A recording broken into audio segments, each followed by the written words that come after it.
शांति, ओम शांति। आज बाबा के 31/5/2023 के महावाक्य। बाबा ने कहा, मीठी बच्ची जी बाबा, तुम्हारे पास माया का पूरा पहरा है, इसलिए जरा भी गफलत ना करो, देह अभिमानी रहने की मेहनत करते रहो।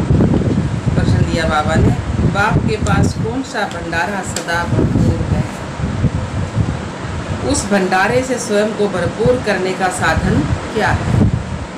उत्तर दिया बाबा ने, बाप के पास पवित्रता, सुख, शांति का भंडारा सदा ही भरपूर है। स्थायी सुख व शांति चाहिए तो जंगल में भटकने की जरूरत नहीं है। पवित्रता ही सुख और शांति का आधार है। पवित्र बनो तो तुम्हारे सब भंडारे भरपूर हो जाएंगे। बाप आते ही हैं बच्चों को पवित्र बनाने। वह है एवर पवित्र। शिव बाबा है एवर पवित्र। गीत आया है, न वह हमसे जुदा होंगे ना हम उनसे जुदा होंगे। ओम शांति। यह बच्चों का ही तो गाया हुआ गीत बच्चे ही सुन रहे हैं। यह बच्चों की आत्माएं कहती हैं, अब बच्चों को देह अभिमानी बनना है, अर्थात अपने को आत्मा निश्चय करना है, ना कि परमात्मा। जैसे सन्यासी लोग कहते हैं आत्मा सो परमात्मा, इसे उल्टी गंगा कहा जाता है। अब बाप समझाते हैं, इतना समय तुम सब देह अभिमानी बनते आए हो, अब देही अभिमानी बनो। यह शिक्षा मिलती है वापिस घर जाने के लिए। फिर सतयुग में तो है ही तुम्हारी प्रारब्ध। जब यहाँ तुम देही अभिमानी बनते हो और बाप के नॉलेज को ग्रहण करते हो, फिर जाकर ज्ञान की प्रारब्ध का पारण बजाते हो। वहाँ तो देह अभिमान व देही अभिमानी का प्रश्न नहीं है। इस समय तो मनुष्यों को पता ही नहीं है कि हम आत्मा हैं, हमारा बाप परमात्मा है, बिल्कुल ही भूल गए हैं। सन्यासियों ने कहा कि हम तुम सब परमात्मा है, जिधर देखता हूँ तू ही तू है, इससे तो कुछ भी फायदा नहीं है। वो लोग तो इसको भावना समझते हैं, परंतु सबकी भावना तो एक जैसी नहीं होती। एक ही घर में बाप बच्चे की भी भावना एक जैसी नहीं होती।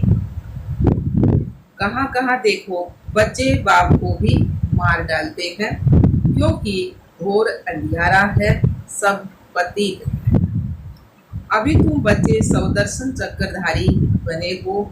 सौदर्शन चक्रधारी बनने से ही तुम राजा रानी बनते हो। तो बाप बच्चों को बार बार कहते हैं, बच्चे देही अभिमानी बनो। ऐसे समझो मुझ आत्मा को परमात्मा बाप अपना परिचय देकर पढ़ा रहे हैं। हमारे संस्कार बदला रहे हैं।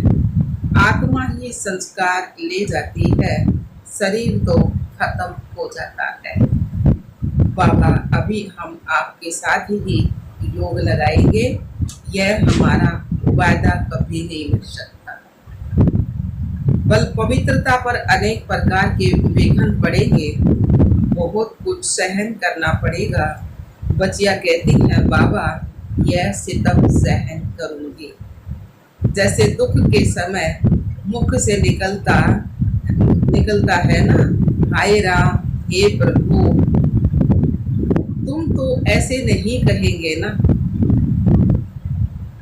तुम ब्राह्मण फिर बाबा को याद करते हो, बाबा हम दुख से कब छूटेंगे, हमको बहुत मारते। गीत में भी कहते हैं ना, कितनी मार खानी पड़े, कितनी भी मार पड़ेगी, बाबा आपकी याद कभी नहीं भूलेंगे।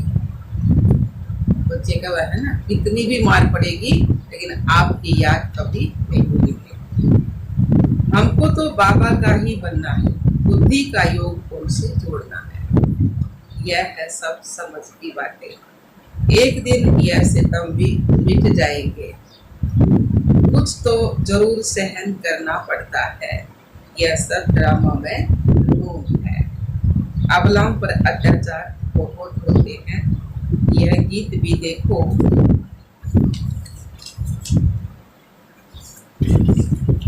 पहले से ही तो बना हुआ है ना।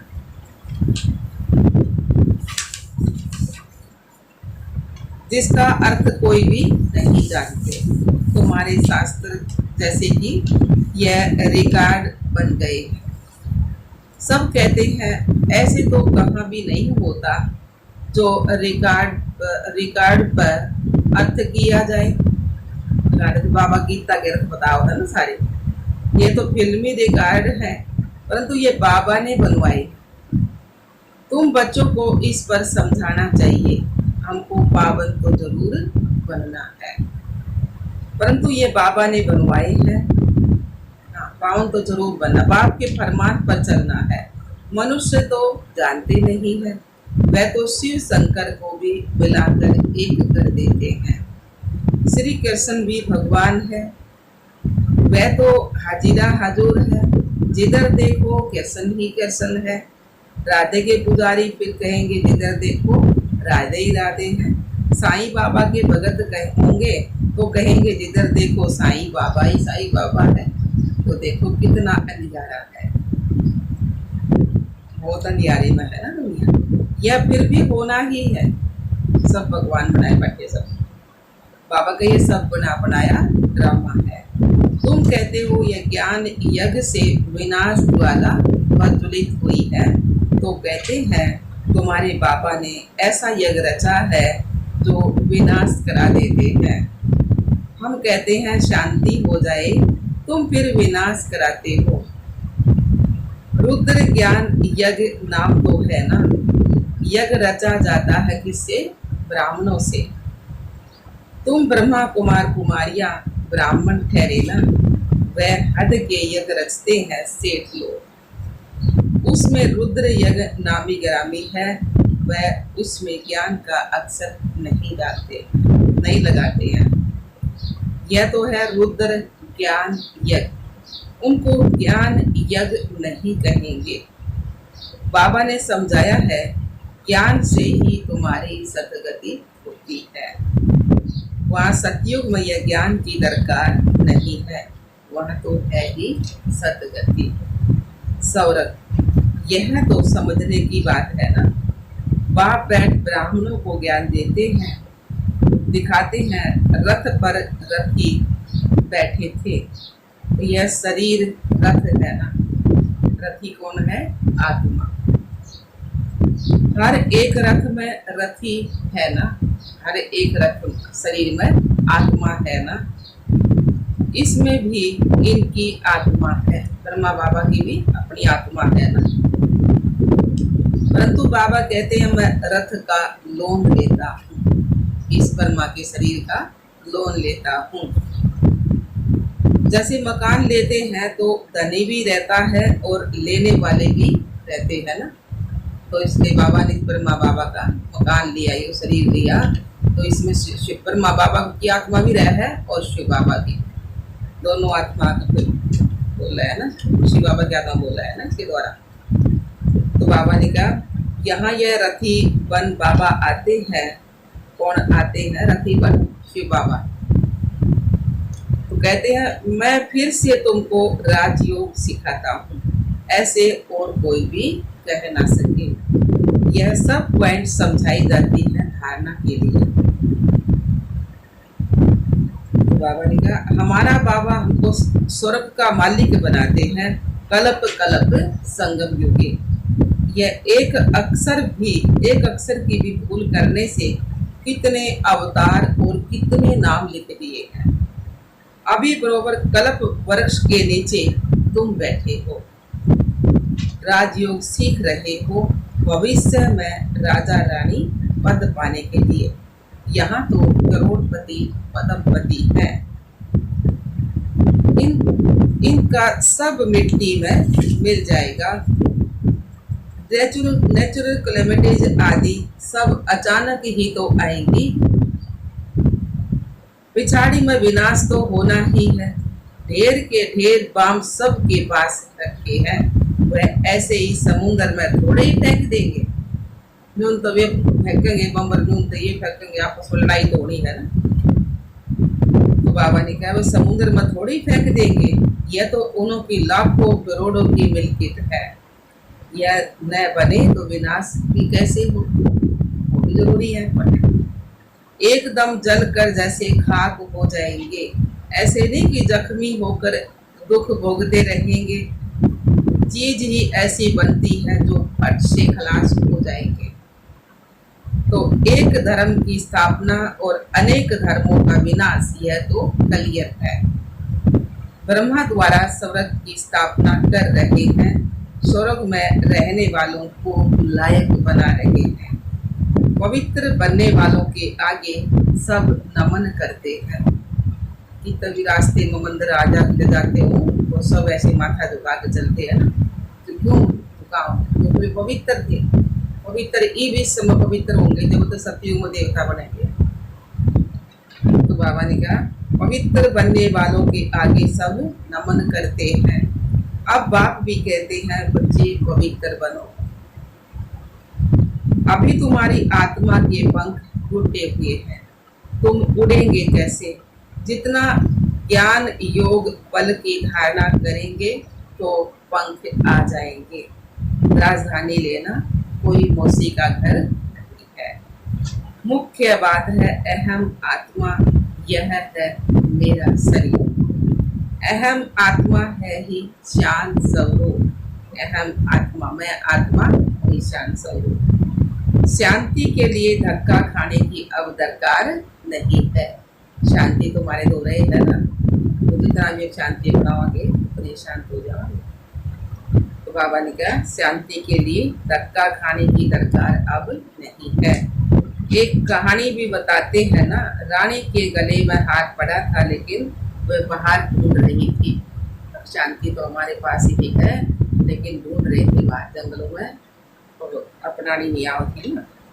तो बाबा ने कहा तुम रानियां हो, तुम शांति के लिए जंगलों में अब जाने की दरकार नहीं है। यहाँ तो है ही माया का राज्य, यहाँ शांति हो नहीं सकती। कोई कहते हैं हमको फलाने से शांति मिली, परंतु वह तो है अलगकाल काग विश्रा के समान सुख अथवा शांति। हमको तो अविनाशी चाहिए ना। तुम बच्चों को चाहिए सथाई शांति, पवित्रता से शांति सुख जितना चाहिए उतना ले लो।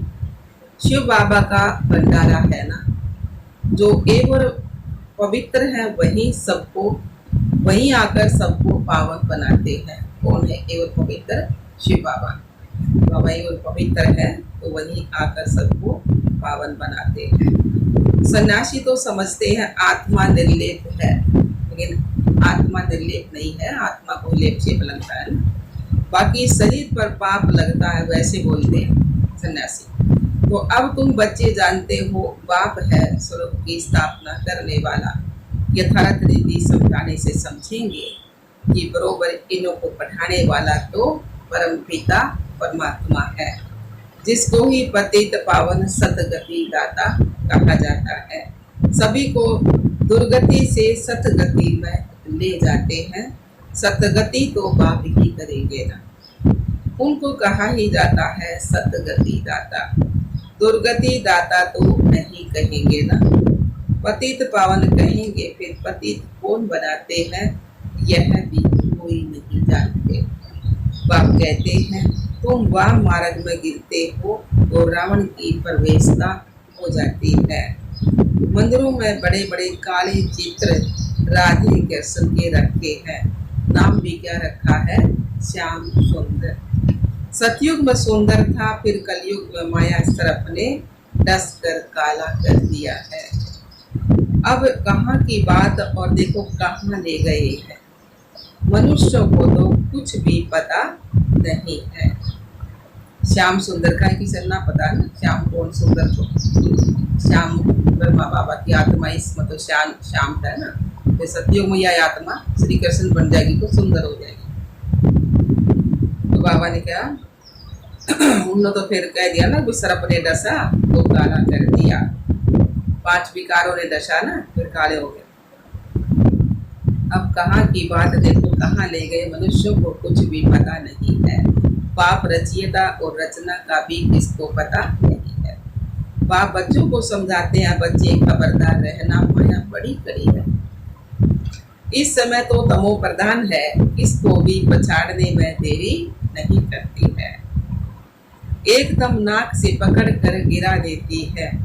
यह है युद्ध सतल, इसलिए बार बार समझाते हैं, तुम अपना कल्याण चाहो तो देही अभिमानी बनो।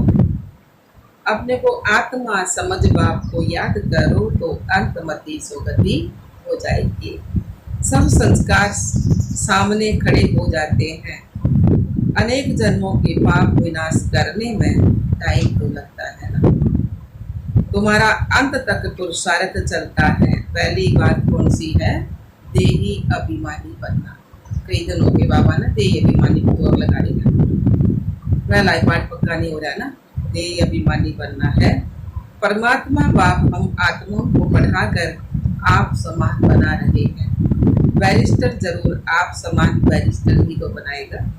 फिर है पुरुषार्थ परमदान।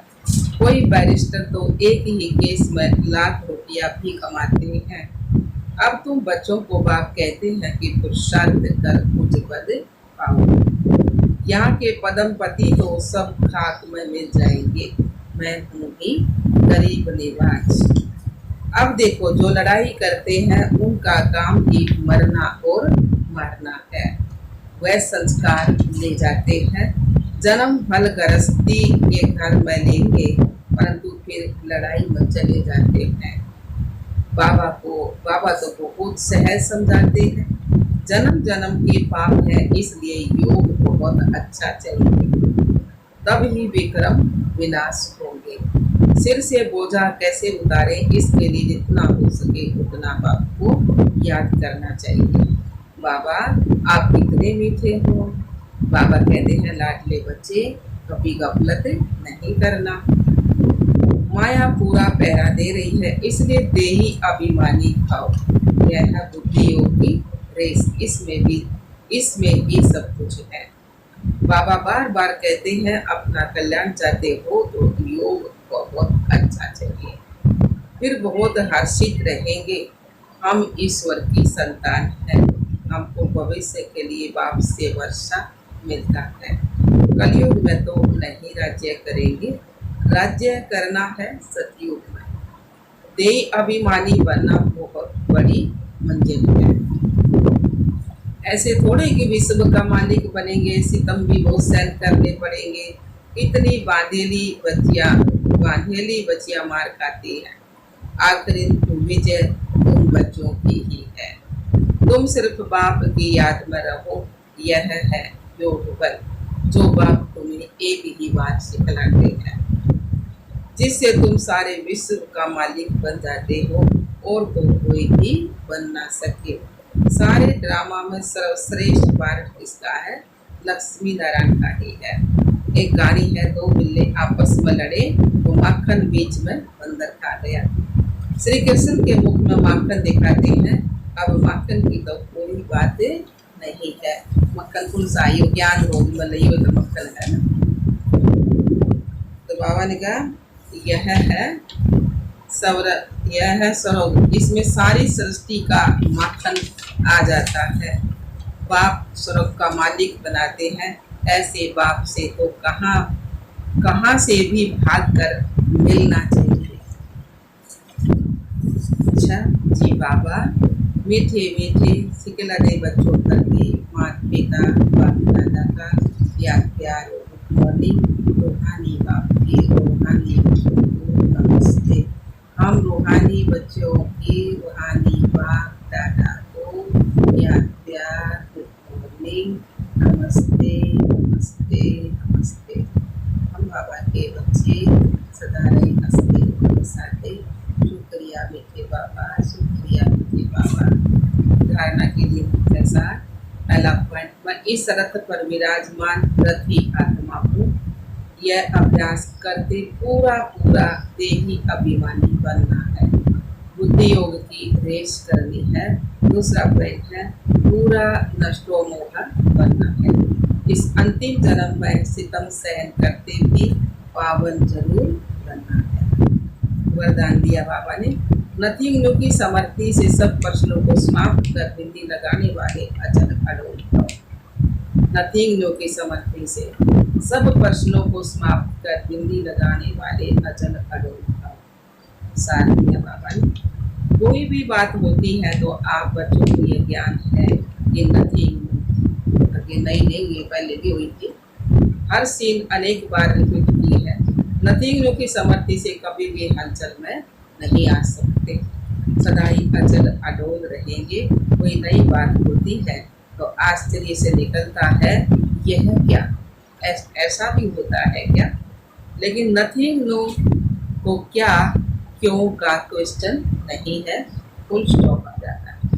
अब कोई नई बात नहीं, ये 5-4 साल पहले हुई है, अब भी हुई है, वो भी उसमें आश्चर्य का क्वेश्चन ही निकलता ना, क्या क्यों का क्वेश्चन ही फुल स्टॉप आ जाता है। ऐसे हर दर्शक को देखते बिंदी लगाते चलो तो हाय हाय में भी वाह वाह के गीत गाते रहेंगे, है ना। बाबा ने ऐसे हर दर्शक को देखते और बिंदी लगाते चलो तो हाय हाय के बजाय वाह वाह के गीत गाते रहेंगे। स्लोगन दिया बाबा ने, सुखदाता बाप के सुख स्वरूप बच्चे बनकर रहो तो दुख की लहर नहीं आ सकते। सुखदाता बाप के सुख स्वरूप बच्चे बनकर रहो तो दुख की लहर आ नहीं सकती। सुखदाता बाप के बच्चे हैं तो सबको सुख देंगे ना, दुख नहीं देंगे, सुख देंगे। तो बाबा ने कहा स्वरूप बन जाओ। बाबा तो सुख का सागर है और हमने सुख स्वरूप बनना है।